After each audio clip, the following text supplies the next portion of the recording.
Welcome. I want to introduce Linda Michael.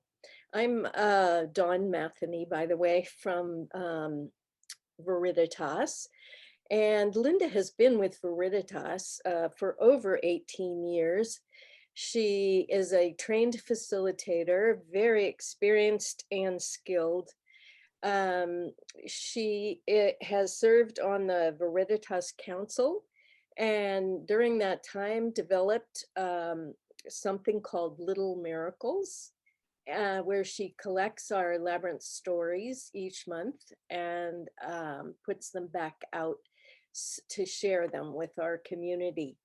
Um, she has been holding walks during the pandemic and has some experience with how to keep us safe. So I'm going to turn it over to Linda. Thank you, Dawn. One of the first things we have to let our walkers know is that the labyrinth, as we know, is a metaphor for life. And it is also a metaphor for our pandemic lives. And these are the ways that this is true. One, we must be more aware of the people around us during the pandemic, and we have to be more aware when we're walking the labyrinth as well. Two, we must look ahead of us on our path to see how to maneuver safely ahead. And number three, if you can't avoid being close to a person, honor that person's safety by either waiting for them to pass or turning your head away as you pass. Turning your head away, you must recognize as being an honoring motion. You're honoring the other person's safety by doing this.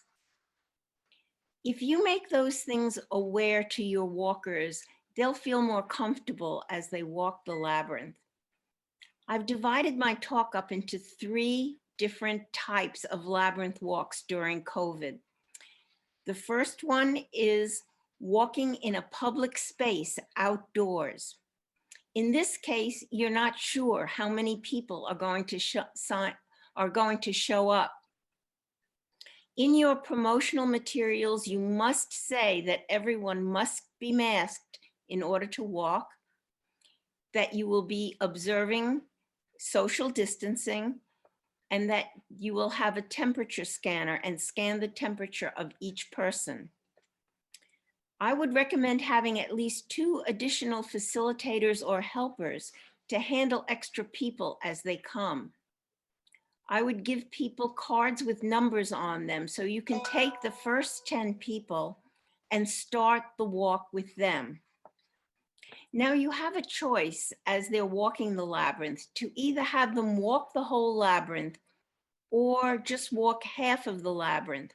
And later on in my talk, I'll tell you about the other way that you could have them walk the labyrinth, which you might feel is a little bit safer.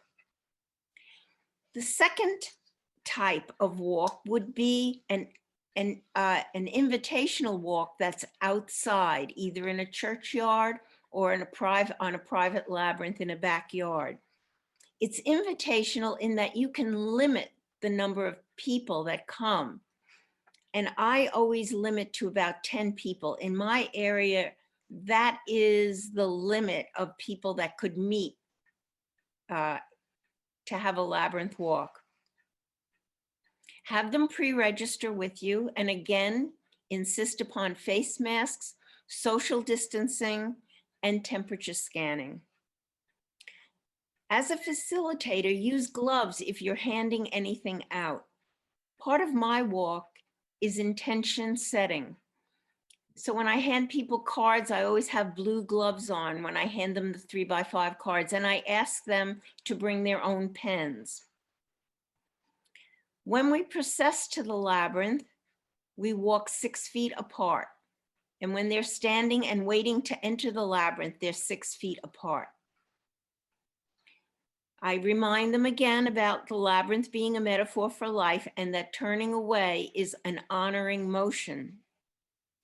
I usually have closing words at the end, and I always cut up the closing words into sentences I call fortune cookies.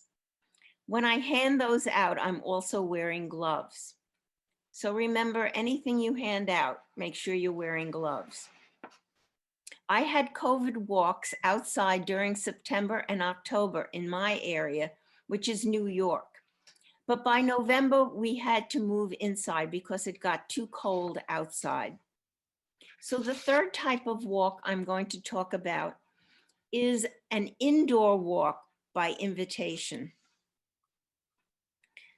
The first difference we had coming inside was our American Indian flutist, who played for all of our walks outside, was not able to come inside. Singing and wind instruments are not allowed indoors. We have sliding doors on our sanctuary, so for a few weeks before it got really, really cold, our flutist was outside the sliding door with it opened. So that was really good for a while.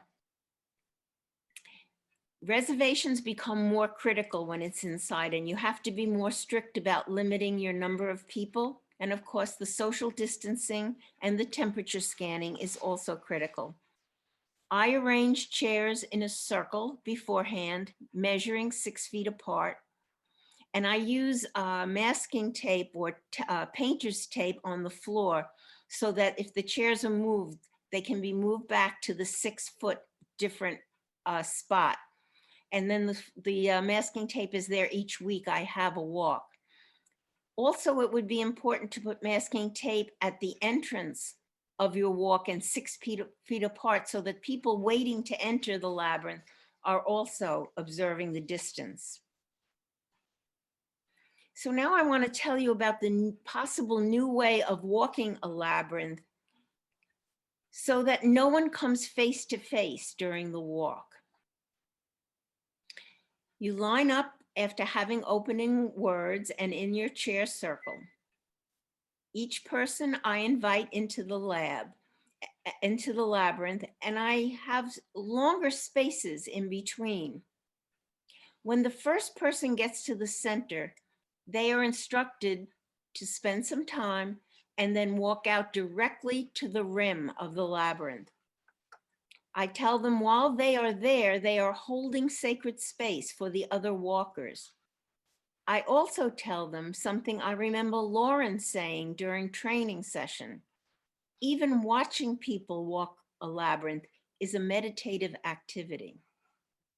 When the last person has exited the center and walked to the rim, I walk to the center and motion to the first walker to join me in the center. I then send them on their way, walking out. Here's the tricky part, and you will have to figure this out for yourself on your labyrinth. The tricky part is knowing when the best time is to release the next walker. Sometimes the paths come right back right away, and if you release a person too quickly, they'll be too close on their walk. So you have to figure that out with a friend on your own labyrinth.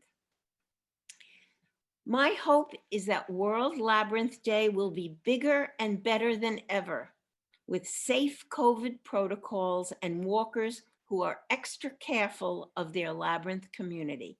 Thank you. Thank you.